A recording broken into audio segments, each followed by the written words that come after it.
Talking about some hunting today, y'all, on Biggie the American Patriot.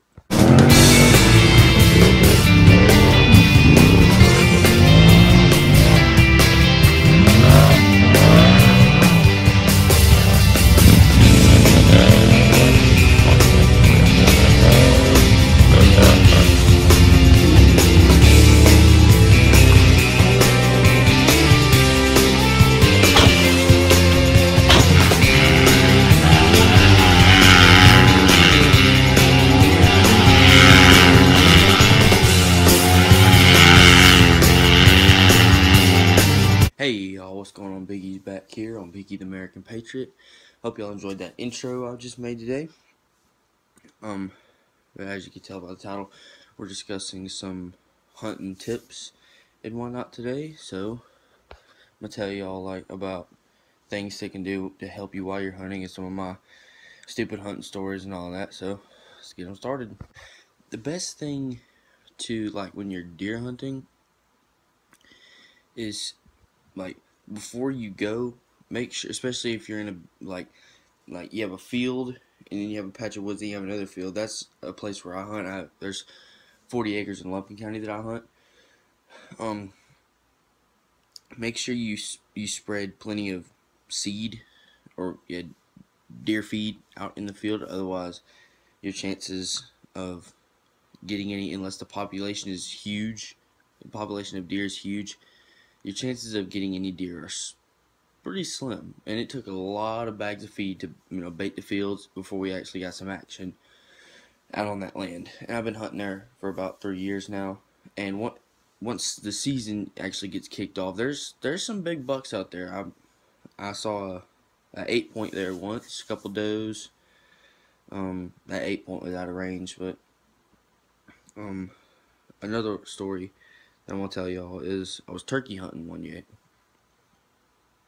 day, and I left my gun, or the key to unlock the trigger lock on my shotgun, at the house, so I couldn't use that gun. But a buddy of mine had a 20 gauge that he was gonna let me use to hunt with. So I was like, okay, cool.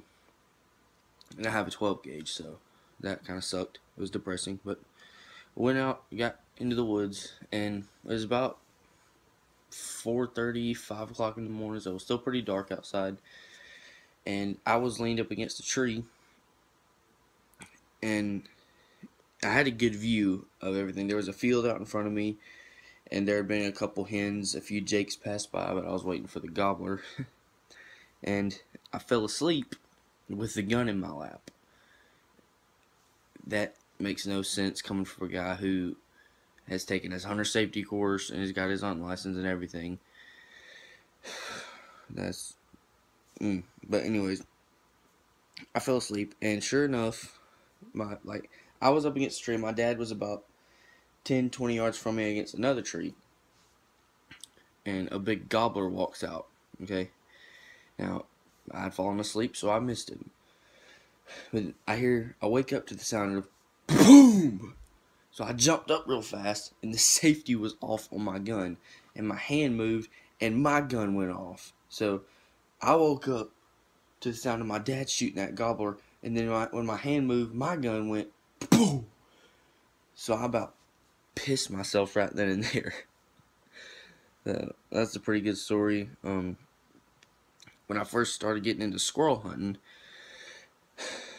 that was I didn't live here. I lived in Suches at the time, and I was just, it wasn't like a legit squirrel hunt. I just went out in the backyard with my 22, see what I can get, and I start having these acorns come down on top of me, and I looked up and there was a squirrel up there.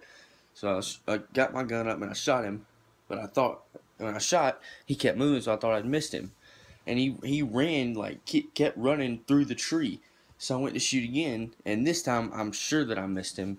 Sure enough, just when I was done with being out there, I heard thud, and I looked back, and a squirrel dropped out of the tree, and there was a gunshot wound about that big, and it's through his heart from where I'd hit him the first time, apparently. So, and when I went to skin the squirrel, there was wolves in his back. Wolf worms, things are nasty. They look like horns coming out of their back. But those are kind of some funny adventures I've had hunting. See another one. I think I was 9 or 10. I was hunting in Alabama with my granddad and my dad and some of our friends.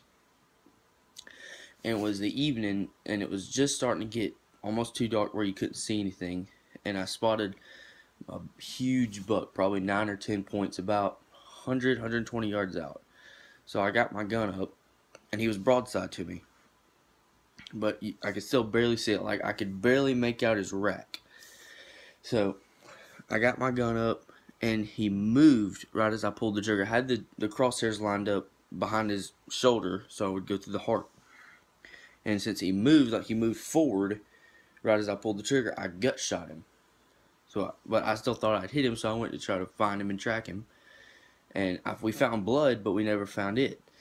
Well, yeah, we did. We found him running off into the woods away from me. And I was heartbroken. That was the most depressing hunting trip I've ever had. Almost cried. But I did redeem myself the next day. I got about 110, 115 pound doe, so that was exciting.